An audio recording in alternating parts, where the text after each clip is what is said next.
안녕하세요. 저는 성격이 털털하고 무던하다는 소리를 자주 듣는 40대 후반 여성입니다.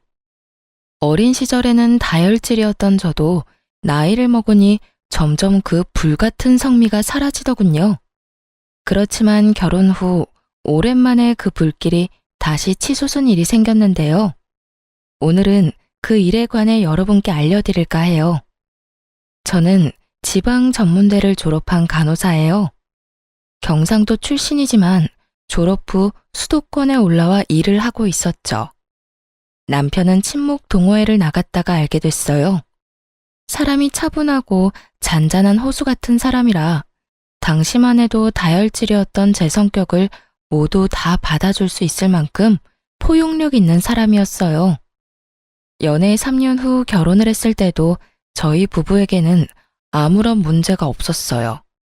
교양 있는 시어머니, 성격 좋고 사람 좋은 시아버지, 4살 많은 아주버님과 형님, 남편과 1살 차이 나는 서방님과 동서까지. 멀리서 볼 때는 아무 문제 없는 완벽한 가족에 가까웠죠. 하지만 이 시댁에서 구심점이 되어줘야 할 시어머니는 제가 결혼한 지 3년 만에 암 이식 수술 후 요양을 위해 강원도에 전원주택을 지어 그곳에 살게 됐어요. 혼자 가는 건 힘드니 시아버지와 함께 갔죠. 그렇게 시부모가 사라지니 그들의 본성이 드러나더군요. 동서, 친정도 멀고 많이 힘들지? 아무래도 사람 사는 곳 다 똑같다고는 해도 근본적으로 수도권이랑은 다른 부분이 많지. 여전히 지방은 시골이잖아. 그러니까 내가 앞으로 좀 더 챙겨줄게. 형님의 그 말에는 아주 작은 가시가 있었어요. 눈치가 빠른 제가 그걸 모를 리 없었죠. 딱 들어봐도 밑에 지방과 시골에 대한 멸시가 바탕에 깔려 있잖아요. 그렇지만 수도권에 오고 나서 간혹 이런 사람들을 만난 적이 있기 때문에 그러려니 하고 넘어갈 생각이었어요. 이런 거 하나하나 대응하느니 그냥 쓰레기는 쓰레기로 두는 게 속 편하거든요. 네, 고마워요, 형님. 정말 딱 그렇게만 말했어요. 가타부타 말 섞을 것도 없죠. 그냥 지나치면 그만인 것을. 당시 저희는 새로운 신혼집에 들어온 지 얼마 되지 않은 상태였어요. 결혼한 지 3년이나 됐지만 괜찮은 집을 찾을 수 없고 아무래도 돈이 좀 모자라서 2년 반 정도 제 자취방에서 살면서 돈을 모으고 있었거든요. 그래서 이번에 들어온 새 집이 너무 좋았어요. 작은 집이었지만 제 나름의 인테리어도 하고 안에 들일 가구며 가전도 모두 제가 손수 골랐죠. 그런데 형님이 저희 이사 소식을 알고는 도와주겠다며 이것저것 챙겨주기 시작하더군요. 처음에는 커피 머신이었고 그 다음은 에어프라이어였어요. 솔직히 챙겨준 것들 모두 중고였고 그다지 필요 없는 물건들이었지만 억지로 가져다 안겨주는 그 물건들을 안 된다고 도로 돌려보낼 수 없었어요. 솔직히 그 사람 평소 행실이야 어떻든 챙겨주고자 한 건 아주버님 생각이었을 수도 있으니까요. 게다가 성의를 무시하는 것도 좀 그랬어요. 좋은 의도라고 생각하기로 했죠. 그런데 뒤로 갈수록 좋은 의도가 아닌 것 같더라고요. 그러다가 결국 일이 터졌죠. 동서, 이거 받아. 내가 저번에 동서 집에 가보니 밥솥이 4, 5인용이더라고. 우리 집 밥솥은 10인용이니 손님 많이 왔을 때도 덜 불편할 거야. 계속 쓰고 있기 그렇잖아. 저희한테 주시면 형님네는요? 10인용이면 저희야 좋기는 한데 살짝 거부감이 생겼어요. 솔직히 여태 형님이 챙겨준다고 해서 받은 것들은 상태가 썩 좋지 않았거든요. 커피 머신, 토스트기, 선풍기, 에어프라이어, 튀김기. 거의 대부분이 본인이 쓰다가 준 것들이었어요. 처음 한두 번은 깨끗하게 해서 주는 것 같더니 그 뒤부터는 점점 먼지 쌓인 것 그대로 주더군요. 게다가 거절할 틈도 없이 무조건 가져와서 안겨주니 받지 않을 수도 없었고요. 여하튼 또 그런 일이 생길까봐 저도 마음 졸였죠. 얼마 전에 친정에서 밥솥을 하나 해왔어. 기존에 쓰던 것도 몇 개월 안 됐으니 동서한테 줄게. 어차피 이것저것 많이 아끼고 있지? 아, 고마워요, 형님. 그렇지 않아도 곧 태어날 아이를 위해서라도 밥솥은 큰 걸로 살까 고민했어요. 챙겨주시면 잘 쓸게요. 솔직히 몇 개월 전에 샀다는 이야기에 이번에는 좀 다르겠구나 하고 생각했어요. 사실 저희 집에 있던 밥솥은 제가 자취하면서 쓰던 것이거든요. 집 사는데 돈을 다 끌어모았던 터라 돈이 많이 모자라서 자취할 때 썼던 것들 중에 쓸만한 건 여전히 쓰고 있는 형편이었어요. 혼자 살 때야 작은 것도 괜찮았지만 결혼을 하고 나니 입도 늘고 간혹 손님이 오면 밥하기 애매하더라고요. 그래서 저는 너무 고마워했죠. 그래, 없는 형편에 이것저것 가릴 틈이 어딨겠어? 우선 아끼고 봐야 살림의 보탬이 되지 않겠어? 그러니까 밥솥 살 생각 말고 그 돈으로 고기나 더 사 먹어. 어차피 서방님이랑 동서 둘이 벌어서 돈 되는 일도 없잖아. 뭐 지방에서야 둘이 번 정도면 잘 먹고 잘 살 수 있었을 텐데 여기는 좀 다르지. 그 정도 월급 누구 코에 붙여? 그러니까 아끼고 살아. 내가 이렇게 도와주잖아. 피식 웃으며 꺼내는 형님의 말에 묘하게 기분이 더러웠어요.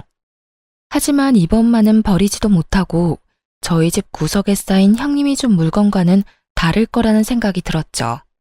그렇게 고마움의 인사를 전하고 집에 돌아왔어요. 그날은 바빠서 열어보지도 못하고 잤어요. 다음 날이 남편 강원도 가는 날이었거든요. 저는 당직이 있어서 가지 못하고 남편 집만 싸줬어요. 하룻밤 자고 온다고 했거든요. 당직을 서고 집에 오니 남편은 이미 강원도로 떠났더군요. 그리고 저는 전날 받아온 밥솥을 꺼냈어요. 밥솥은 대형 브랜드 물건으로 작년 모델이 맞긴 했어요. 그런데 밥솥을 확인하다가 열이 확 오르는 걸 느꼈어요. 뚜껑 닫히는 부분에 있는 이음새 중 한쪽이 깨져서 잘 닫히지 않는 걸 발견했거든요. 물론 그뿐이면 차라리 다행이었어요. 제품 뒤쪽에 있는 물바지에는 얼마나 오랫동안 안 씻었는지 곰팡이가 가득 펴 있었고요. 무엇보다 안쪽 뚜껑을 열어보니 증기 빠져나가는 곳에 덕지덕지 묻어있는 변색된 오염물들이 보다가 진짜 토할 뻔했어요. 저는 여태 형님이 준 물건들을 떠올렸어요. 이건 아니다 싶었죠. 솔직히 여태 받아온 것들 모두 하자가 있었거든요. 결국 안 되겠다 싶어 형님에게 전화를 했어요. 형님, 전화통화 괜찮으세요? 밥솥 써봤어? 잘 되지? 조금 문제가 있는 곳이 있지만 그래도 동서 상황이면 그것도 감지덕지지. 안 그래? 다 알고 보낸 거더라고요. 실수였거나 모른다고 했으면 다음부터는 이런 거 안 줘도 된다고 이야기만 하고 끊을 생각이었거든요. 설마 문제 있는 거 알고 보내신 거예요? 형님, 제가 여태까지 아무 말 안 했는데 정말 너무하시네요. 여태껏 챙겨주신다면서 저한테 말도 없이 가져와서 주신 것들 다 문제 있는 제품들이었어요. 깨끗하지도 않았고요.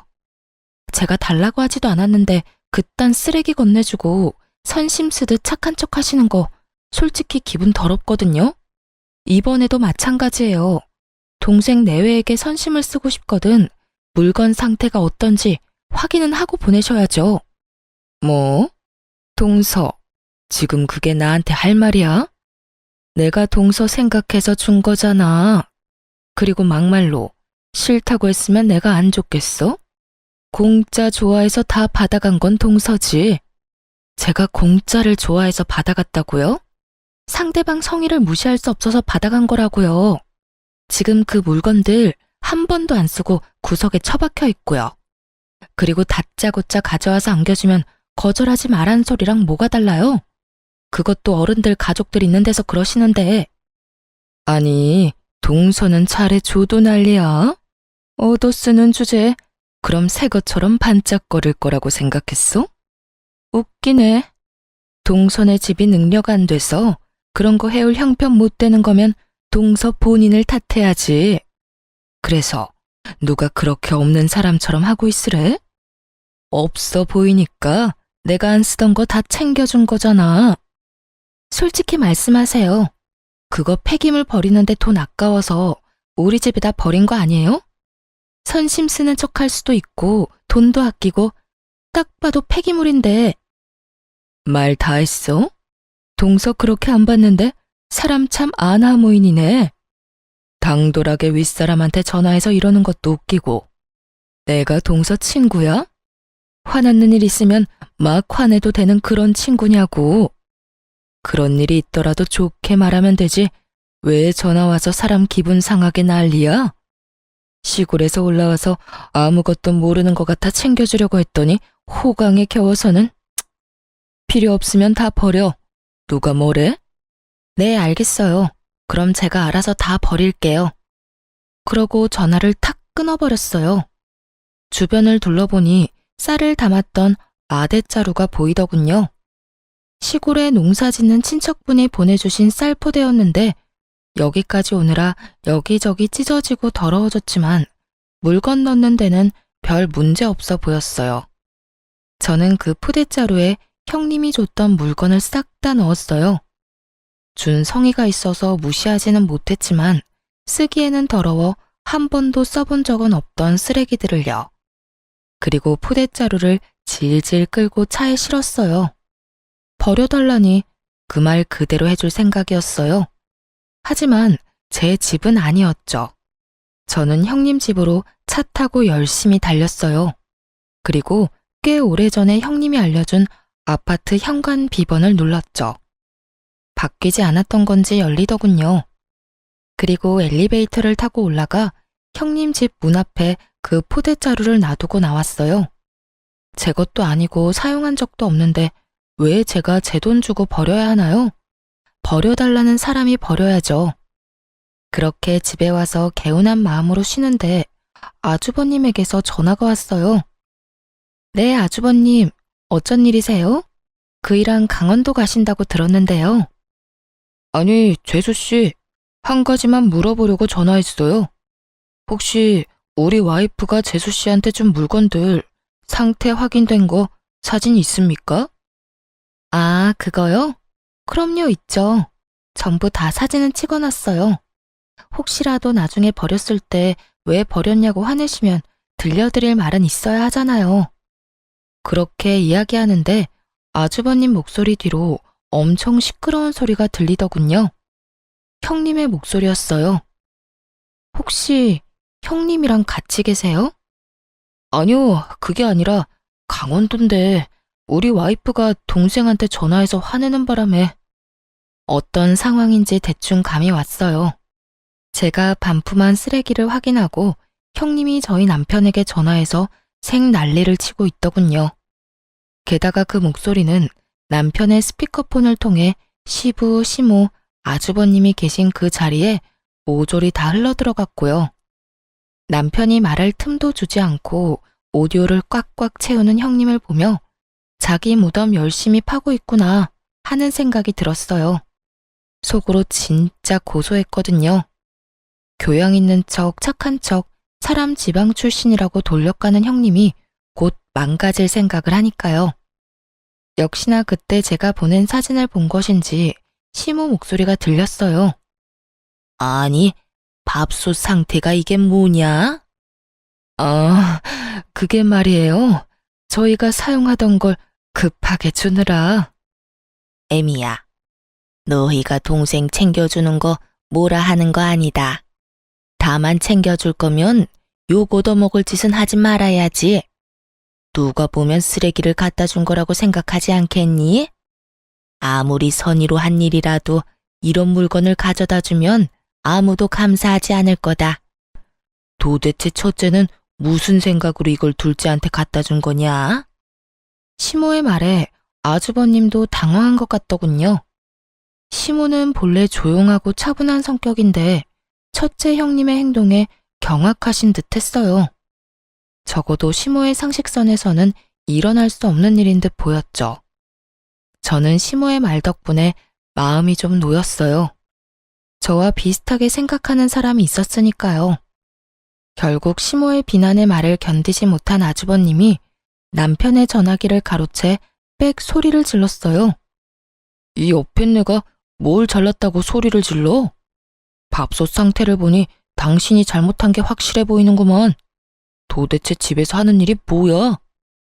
당신까지 왜 그래요? 없이 사는 둘째 서방님 도와주는 게 뭐가 문제예요? 당신도 쓸데없이 자리만 차지하는 물건 처분할 수 있다고 좋아할 때는 언제고? 내가 언제 그런 말을 했어? 발뺌 할 거예요? 그만! 지금 여기가 어딘 줄 알고 언성을 높여? 지금 어머니 아버지 이 전화 다 듣고 계시거든? 말 좀 예쁘게 해. 지금 하고 있는 이야기가 모두 시부모 귀에 들어갔다는 걸 알자마자 형님은 급격하게 아무런 말도 하지 않았어요. 아니, 아예 입을 다물었죠. 성질 좀 죽여. 내가 봐도 밥솥은 너무했어. 다른 것들도 많이 낡았고. 당신이 좋은 일 한다기에 내가 말리지 않았지만 신경 안 썼다고 이런 식으로 하면 안 되지. 앞으로 절대 이런 일 없도록 해. 그러고 남편 전화가 끊긴 모양이었어요. 그리고 아주버님이 저한테 말하더군요. 재수씨, 내가 신경 못 써서 미안해. 우리 와이프도 나쁜 뜻으로 그런 거 아닌 거 알지? 내가 따끔하게 혼내놨으니 다음부터는 안 그럴 거야. 아주버님이 제게 사과하며 전화가 끊어졌어요. 나중에 집에 돌아온 남편에게 물으니 제가 들은 것보다 더 대단했다고 하더군요. 전화하자마자 서방님 어쩌면 이럴 수 있냐? 동서가 해도 너무하지 않냐? 그렇다고 쓰레기를 우리 집 앞에 버리면 어쩌냐 해서 스피커폰으로 돌린 거래요. 흥, 쓰레기를 우리한테 버린 건 생각도 안 하고 지금 당신한테 화낸 거야? 형님도 진짜 너무하시네. 나랑 싸웠으면 나랑 끝을 내야지. 왜 당신한테 전화를 해? 내가 쉬워 보였겠지. 형님이랑 같이 강원도 가는 거 깜빡하신 모양이더라. 알고 있었으면 나한테 그런 소리 했을까 싶어. 미안해. 괜히 당신 기분 나쁜 소리 듣게 만들었네. 당신이 사과할 게 뭐가 있어. 이게 다 우리가 너무 좋게만 생각해서 그런 거지. 앞으로는 그런 거 준다고 해도 받지 말자. 우리가 달라고 한 것도 아니고. 그런 걸 주고도 상대방이 감사해야 할 거라는 생각은 도대체 어떤 머리에서 나오는 건지 모르겠네. 남편도 저도 공감하는 말이었어요. 그렇게 그 뒤로 저희 가족과 형님네 가족은 그런 일로 싸울 일은 없게 됐죠. 쓰레기는 자기들이 돈 내고 버려야죠. 왜 남의 집에 쓰레기를 버리나요? 여하튼 그 뒤로 형님과 얼굴 마주칠 때마다 서로 정색하는 어색한 사이가 됐어요. 솔직히 저야 속 편했죠. 매번 지방 시골 이야기하면서 사람 까는 말 듣고 있는 것도 하루 이틀 일이지 이젠 그 말 안 들어져 좋더라고요.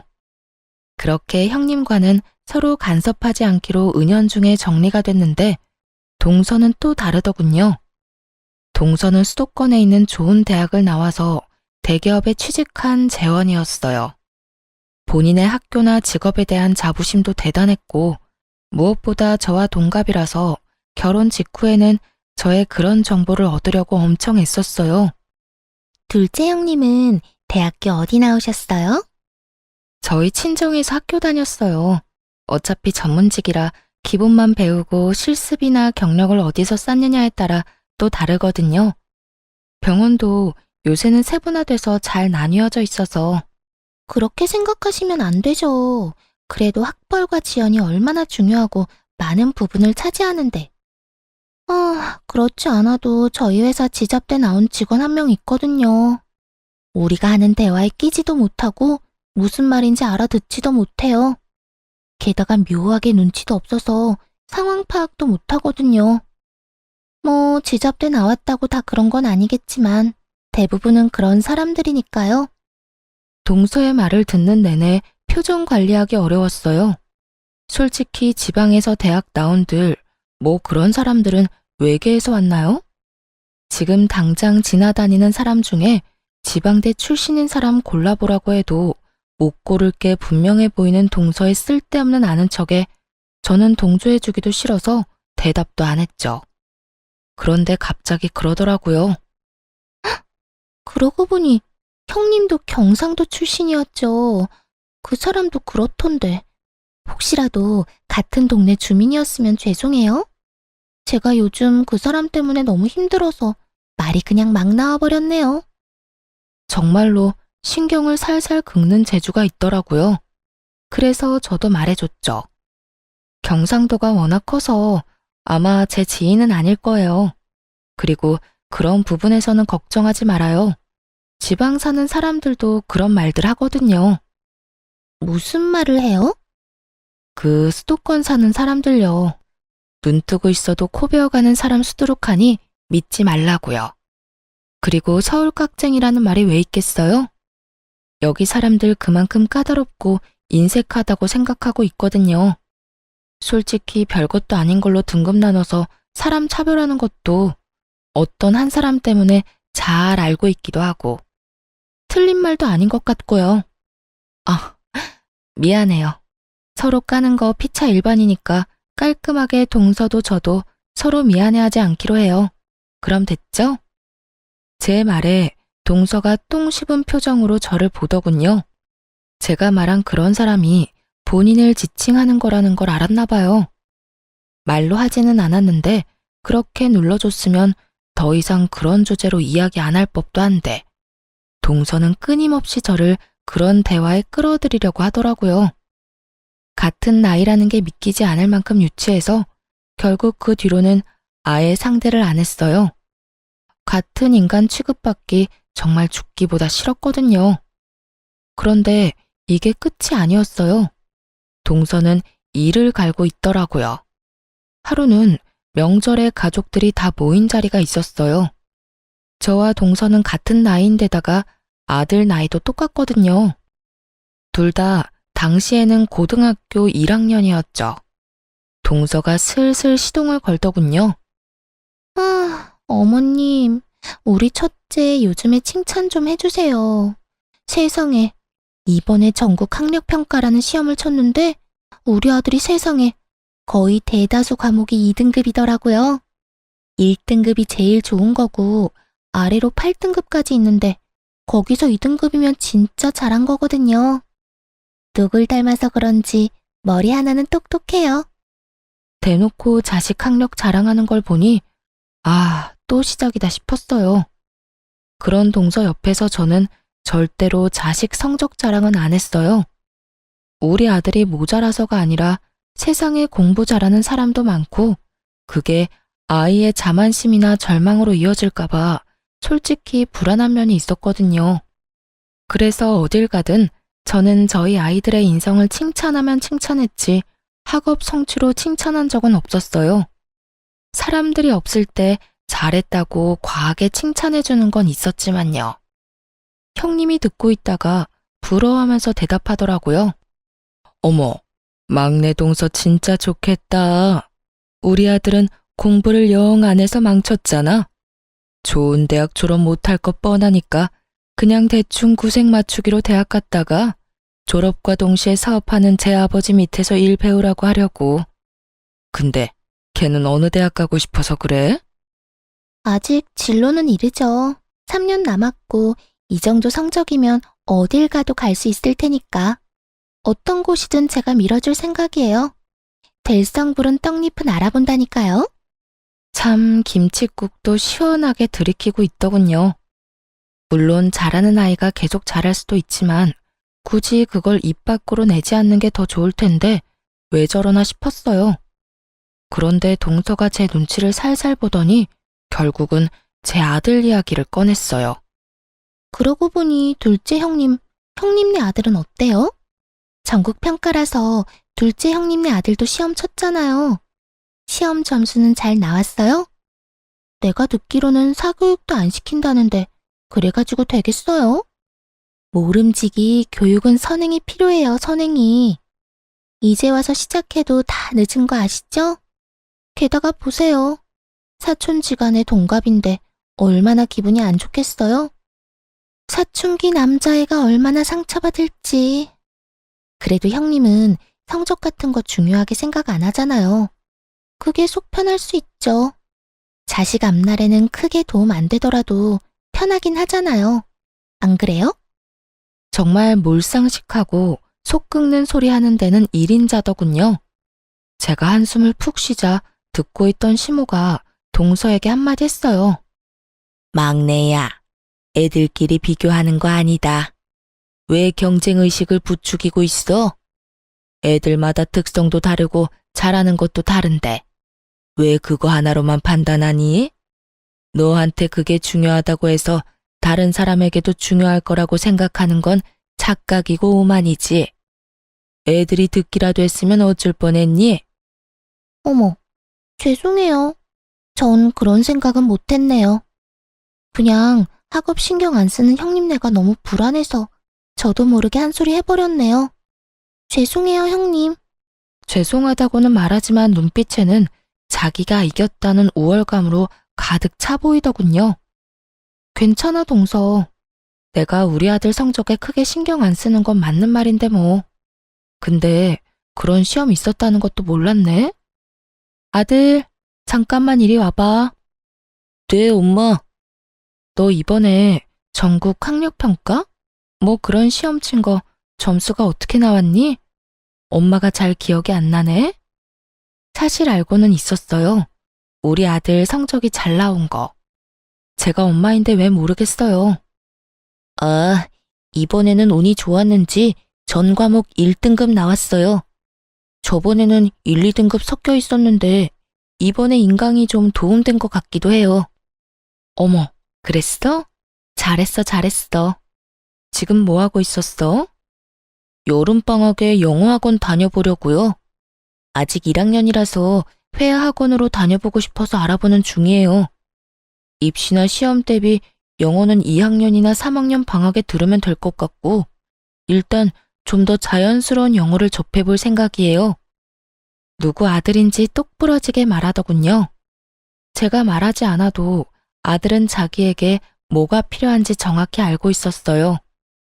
물론 그렇게 계획적으로 키운 건 저였지만요.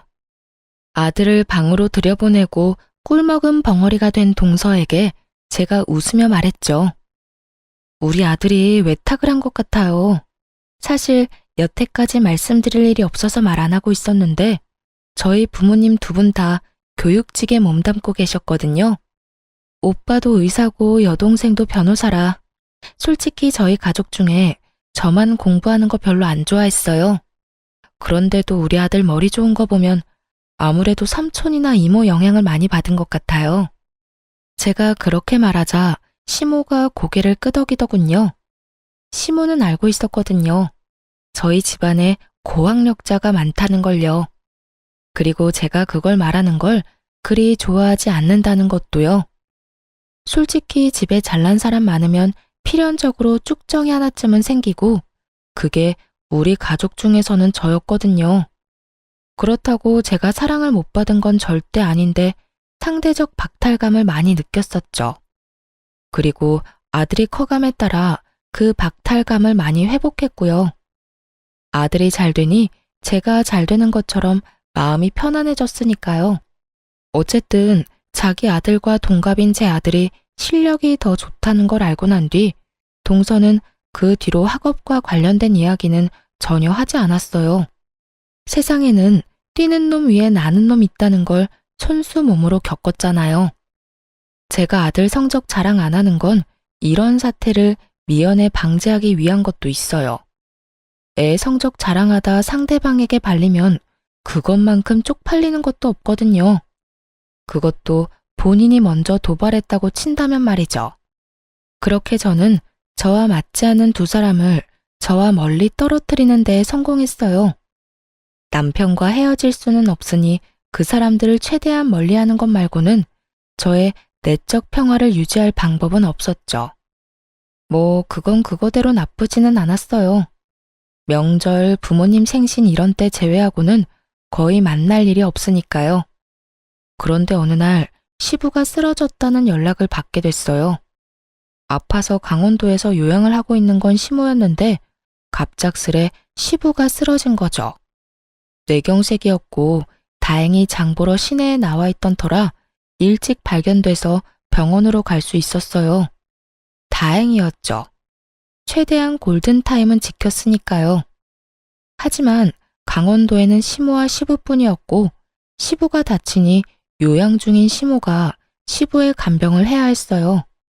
물론 간병보험을 들어서 간병인을 쓰기도 했지만 모든 시간을 간병인이 봐주는 건 아니니까요. 게다가 좀 더 전문적인 치료를 위해서 시모는 서울로 시부를 옮기고 싶어 했어요.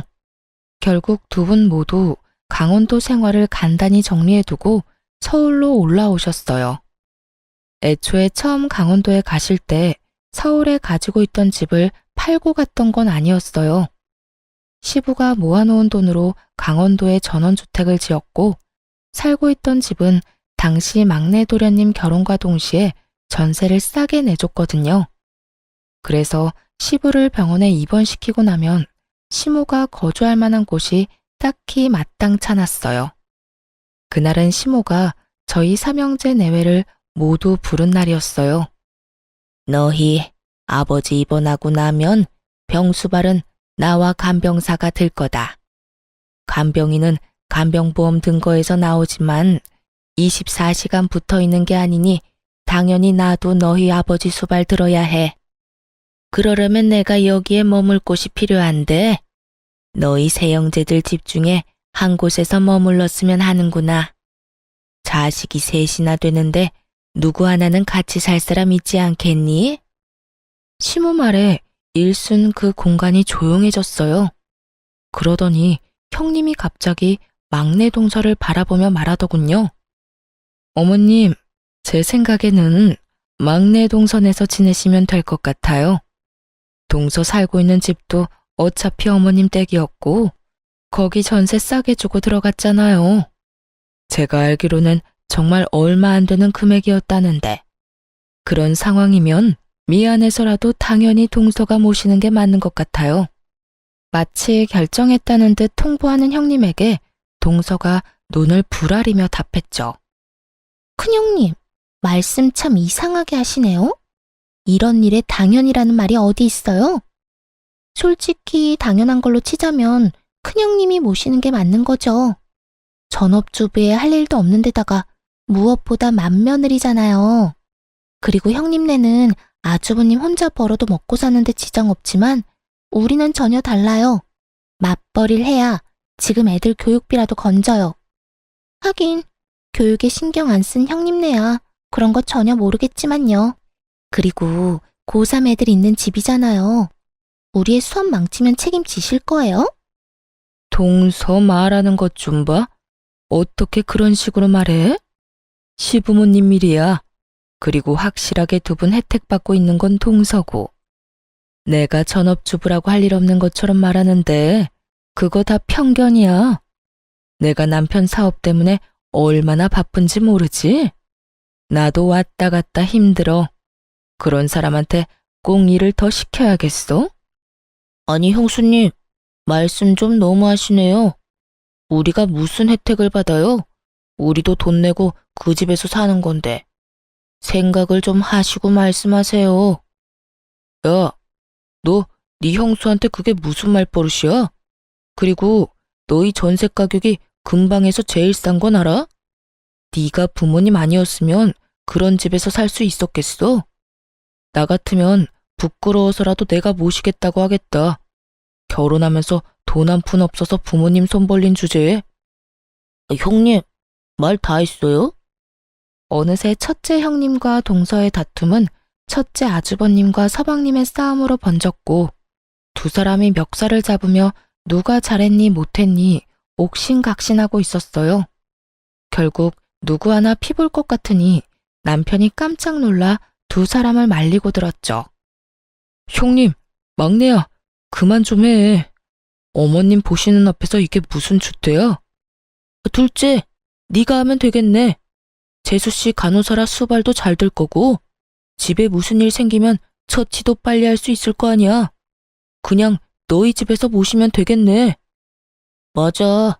형네가 모시는 게 맞는 거네. 간호사 며느리 뒀다 어딨어? 이럴 때 쓰는 거지.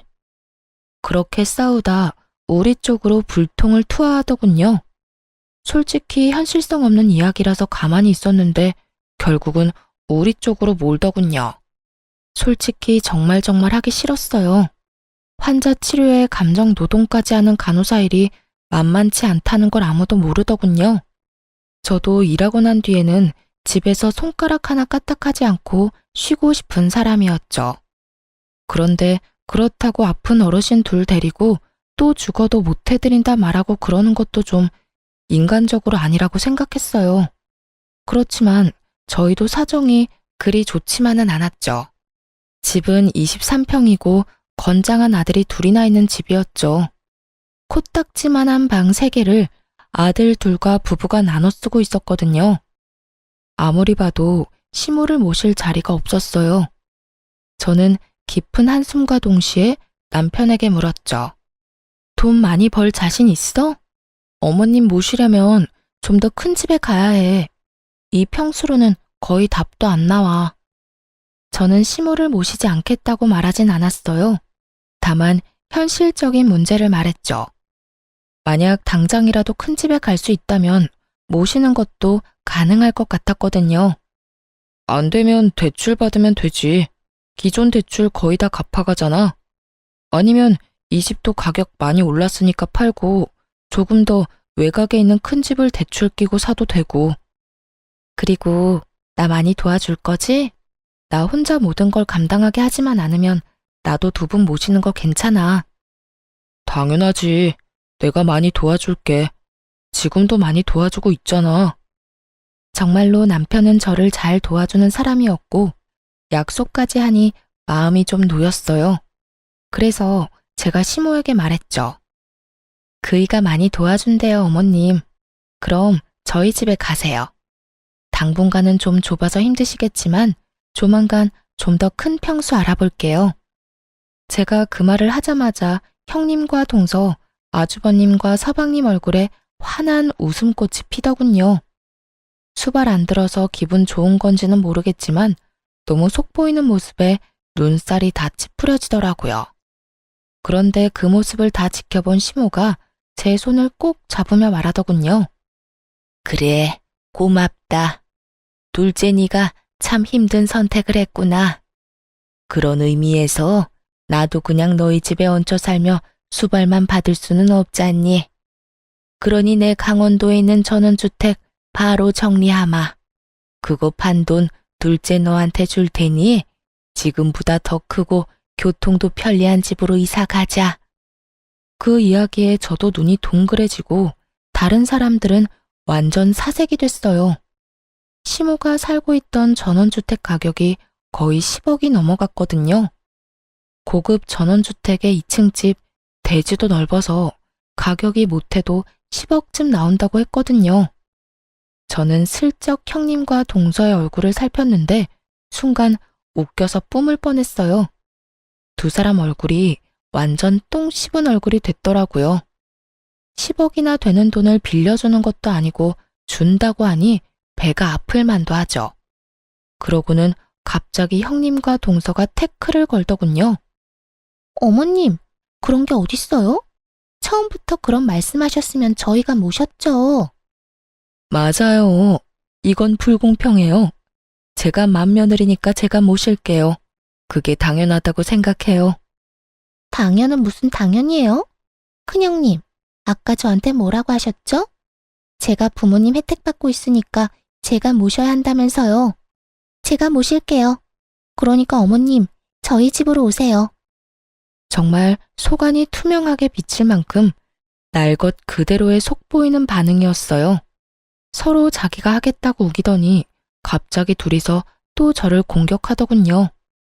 얌전한 고양이 부뚜막에 먼저 올라간다더니 이것 봐요.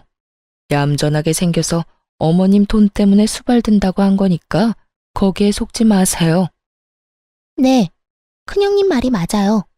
어머님이 이렇게 교양 있으신데 저런 지방대 출신에 교양 없는 지방 사람이랑 같이 있으면 어머님한테 도리어 안 좋아요. 둘째 형님, 돈 욕심 낼 생각 말고 어머님 저희한테 맡기세요. 아시겠어요? 참으로 당당하더군요. 뭐가 그렇게 당당한지 저는 눈꼽만큼도 모르겠던데 말이죠. 이 상황을 모두 지켜보고 있던 시모의 얼굴이 차갑게 착 가라앉더니 큰 형님과 동서에게 호통치셨죠. 너희가 그런 말할 자격이 어디 있어? 이미 너희 둘은 기회를 영영 잃었어. 내가 돈 이야기하기 전에 내 수발 든다고 한 사람은 둘째 혼자뿐이었어. 서로에게 미루기만 한 너희 둘이 무슨 자격으로 내 수발을 들겠다 말아야? 이미 내가 둘째를 골랐다고 하지 않았어? 어머님, 그렇지만 돈 10억이 애들 이름도 아니고 이런 식으로 한 아들한테 다 주시는 것도 형평성에 어긋나고요. 형평성? 100세 시대에 병들고 늙은 시부모 언제 죽을지도 모르는데 같이 모시고 살겠다고 한 사람한테 돈 10억 주는 게 뭐가 그렇게 형평성에 어긋나? 그리고 두 사람이 원하지 않았잖아. 싫다며 서로에게 떠넘긴 주제에 돈 10억이 그렇게 아쉬워? 그 돈 노동비야. 내가 주는 월세이기도 하고. 일찍 죽으면 또 모를까 오래 산다면 짐밖에 안 되는 늙은이 잘 봐달라는 뇌물이기도 하고. 그런 돈을 왜 날 돌보지도 않은 너희들한테 나눠야 해?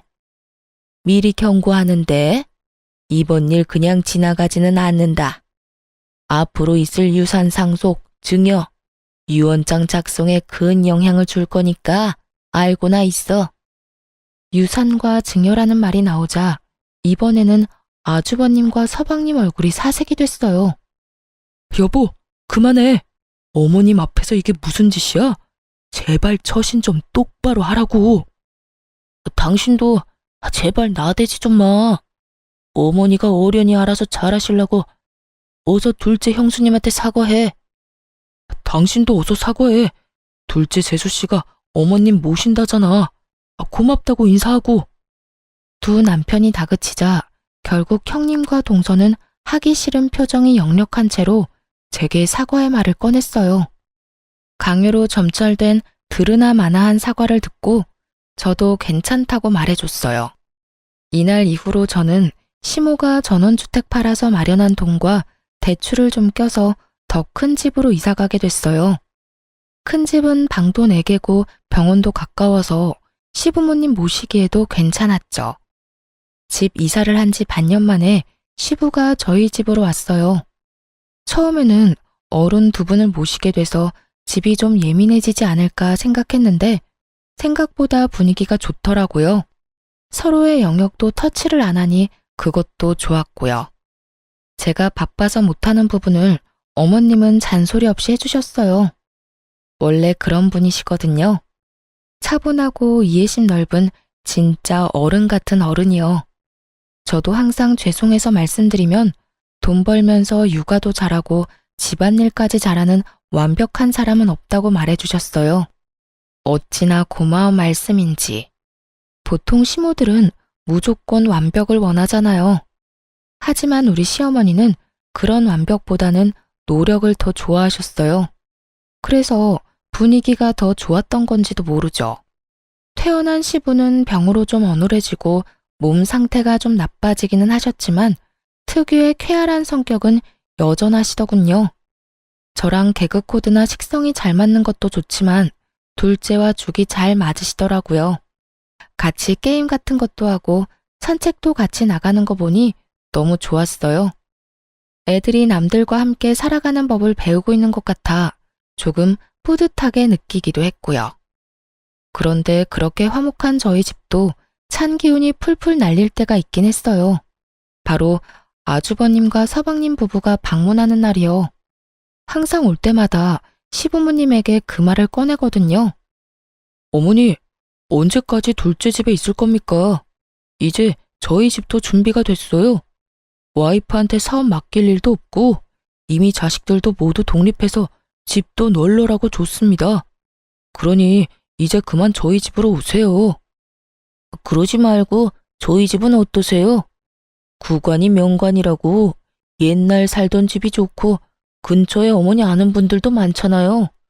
저희도 첫째 대학 들어가서 둘째만 남았거든요.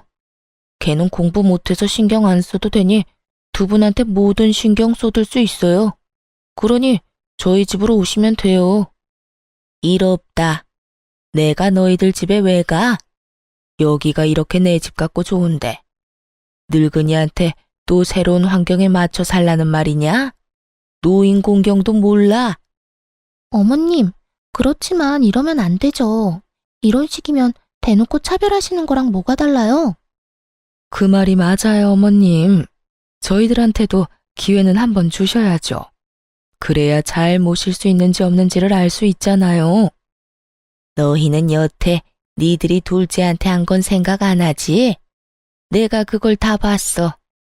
첫째, 네가 둘째 지방에서 올라왔다고 깔보고 무시하는 거 1년에 몇 번 만나지 않은 나라도 알 정도로 노골적이고 지저분한 일이었어. 그리고 막내, 네가 둘째 출신 때문에 한 소리 하는 거 그것도 얼마나 꼴불견인지 아니? 둘 다 어쩜 이렇게 괘씸한 짓만 골라서 하는지. 결국 그렇게 화를 내신 시모가 아주버님을 쳐다보며 한마디 툭 던지셨어요.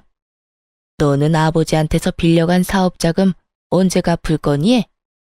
너희 집에 오라고 설득하기 전에 빌려간 돈부터 갚을 생각을 해야지. 그러자 아주버님과 큰형님이 합주기가 됐어요. 입이 있는들 무슨 말을 하겠어요? 아주버님이 시부에게 빌려간 돈이 1억을 넘었으니까요. 아주버님을 쫓아낸 시모가 이번에는 서방님을 보며 말했어요.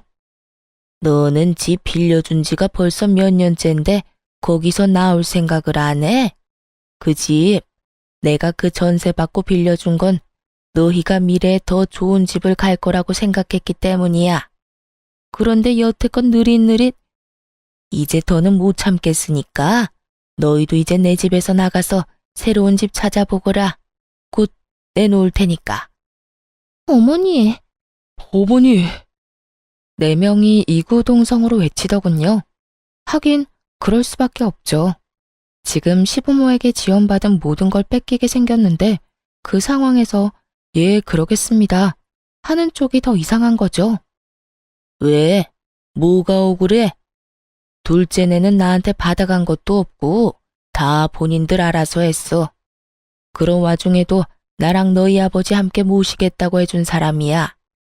부모님한테 받아간 것도 많으면서 책임은 지지 않으려는 너희가 뭐가 억울해? 지금 너희가 가지고 간 것까지 돌려줄 생각 아니면 여기 와서 이렇게 난리들 치지 말어. 잘 사는 사람들 속 뒤집지 말고. 결국 4명 모두 돈 때문에 어머니한테 그런 말 아니라며 마치 변명하듯 말을 던져놓고는 밖으로 나가더군요. 그 뒤로 저희 집에 찾아와서 시부모에게 자기네 집에 가자며 꼬시는 사람은 없어졌어요.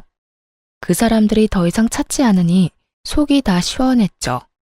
그러게 처음부터 남한테 맡길 생각으로 남한테 미루기 전에 상황 파악을 잘했더라면 그 누구가 됐든 우리보다는 더 좋은 조건으로 이제 와서 후회하고 매달리는 일은 없었을 거예요. 그저 눈앞에 귀찮은 일만 치워보자고 남한테 미루다가 결국은 알짜배기도 모두 뺏기고 본인들 것이라 생각한 것도 뺏기게 생겼으니 말이죠. 저는 처음에 형님과 동서가 저를 차별하거나 괴롭힐 때 시모가 너무 지켜보고만 있으신 거 아닌가 하는 생각을 할 때가 있었거든요. 보고도 못 본 채 하고 있는 것처럼 말이죠. 하지만 이번 일로 깨달았죠. 안 보이는 것 같아도 다 보이는 법이고 평소 행실대로 걷어가는 거라고 말이죠. 저를 출신이나 학력으로 차별하는 사람들은 저희 가족들 중에는 없어요. 그런 이야기 꺼낼 때마다 시모와 시부께서 기함을 하시니 아무도 그런 이야기를 못 꺼내죠. 오늘 제가 들려드린 사연 즐겁게 보셨나요? 긴 글 읽어주셔서 감사하고 오늘도 즐거운 하루 되시길 바랍니다.